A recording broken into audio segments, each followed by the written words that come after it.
It's not uncommon for developers working on a horror game to claim that real-life scary events took place behind the scenes. After all, if the workplace was being haunted during production, that can only mean the game itself must be terrifying too, right? Well, Fatal Frame is no stranger to these stories either, and some of them have even been featured in this series before. But this week, we're going to take a look at perhaps the most haunted development of all, that of Fatal Frame 3. Was the game so scary that it brought various real-life hauntings upon the developers? Well, according to director Shibata Makoto, yes. During promotions for the third game, Shibata himself admitted that he's often asked if anything scary happened behind the scenes.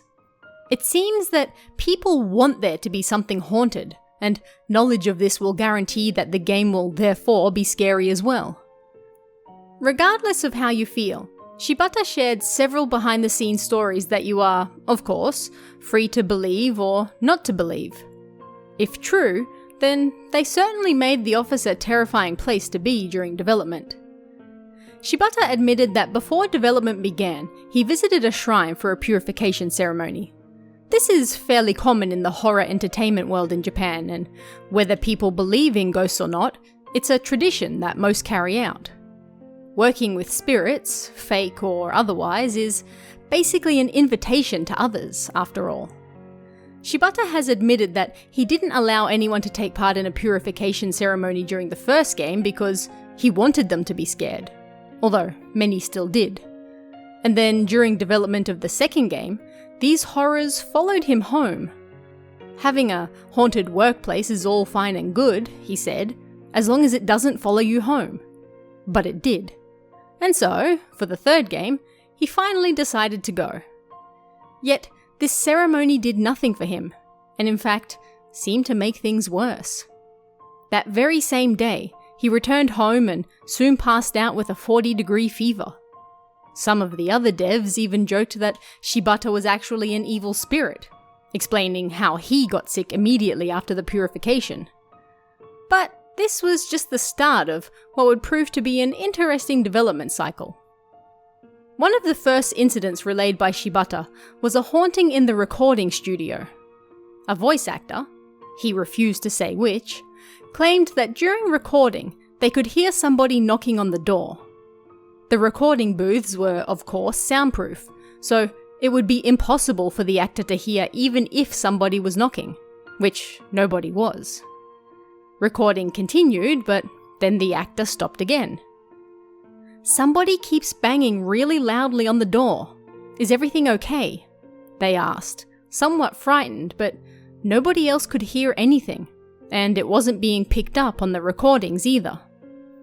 If you recall from an earlier video, during recording for Fatal Frame 2, a similar incident occurred in which something ghostly was apparently picked up and even made it all the way to the game.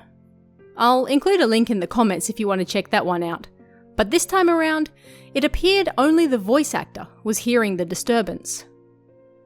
"I can hear someone walking around on the roof," the actor continued. "I think the mic picked it up too." Again, the room was soundproof and nobody was walking around on the roof, nor was anything captured by the mic. The actor then started to panic, claiming the footsteps were circling the mic, but no ghost was ever found. Sadly, according to Shibata, because he would have loved some real ghostly sounds to add to his game. This haunting seemed to follow the sound director home, however, because on February 5th, a loud bang woke the director up. When he sat up in his futon, he felt a bolt of pain run up his hand. It seemed his bed was full of glass shards, and there was glass all over the floor around him as well. Naturally, he didn't break anything, and nobody else was there either. The glass seemed to come from an old cupboard given to him by a friend. The glass door on it had shattered, but that didn't explain how all the glass got under his blanket, not just on top of and around it. There was an incident during development of the first game where a bathroom mirror shattered, so they feared the same thing was happening again. Those footsteps from the recording then seemed to become commonplace all around the office, although nobody could tell if they were from the same source or not. One female staff member who worked on CG for the game claimed that when she was napping on the sofa in the changing room one day, she heard what sounded like a child walking around. These footsteps seemed to be running up and down the hall and stairs, and were so noisy that she couldn't sleep.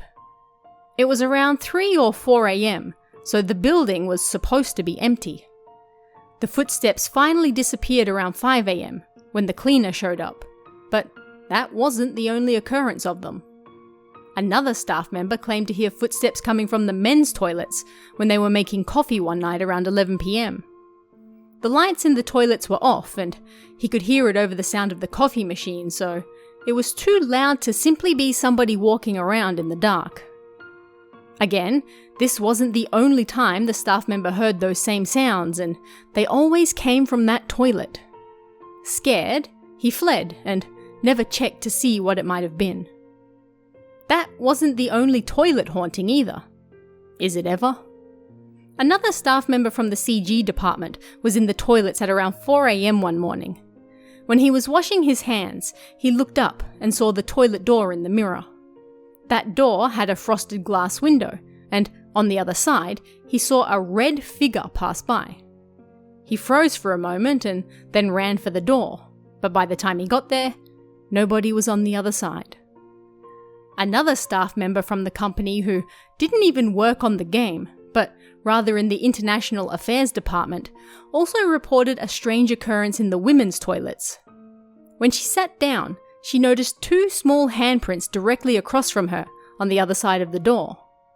These handprints weren't bloody, but white, on an otherwise dirty door. It was as though the dirt had receded from or was avoiding just those 2 particular spots that just happened to look exactly like 2 handprints. Once the Fatal Frame development team were moved to another building, then the handprints disappeared. The same staff member also heard footsteps in the dressing room and toilets as well. But how about Shibata himself? According to the man himself, late in development of Fatal Frame 3, he moved into a new house. Why? Because his last one was haunted, and he couldn't stop seeing ghosts, apparently. He moved into a new building in the hopes that it would be too new to have any hauntings. But one night, as he watched late-night TV before returning to his bedroom, a loud noise woke him up. He noticed something white, like a stick, in front of him, and soon realized it was a man's arm. Before long, it started to fade and then disappeared, just like the ghosts in his own game did. He found the TV remote lying on the floor in the lounge room when he got up, but how it got there, he couldn't explain. Another time, as he was lying in bed, he heard a voice coming from the open vent in his room. "Let's go swimming," a woman seemed to say from the other side. There was a small window above the vent, which would be at about head height for an average adult, but he never saw anybody stand up, and although he stared at the vent for another 10 or 20 minutes, he never heard a voice again either. What made this especially frightening, however, was that he was working on Fatal Frame 3's ending at the time, which sees the main character standing in front of a large black sea that leads to the other side. Shibata feared that voice was trying to summon him to the other side as well. If Shibata and his staff members were indeed telling the truth, then it seemed that the purification ceremony was for nothing, and at least several spirits were haunting the team, particularly in the toilets and dressing rooms. Whether you believe in ghosts or not is entirely up to you, but at the very least, it would appear that these staff members did, and these hauntings seemed to follow them around, literally. Was the development of the game haunted?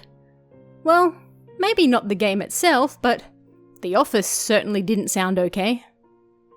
But what do you guys think? Let me know in the comments below, and I'll see you again next time.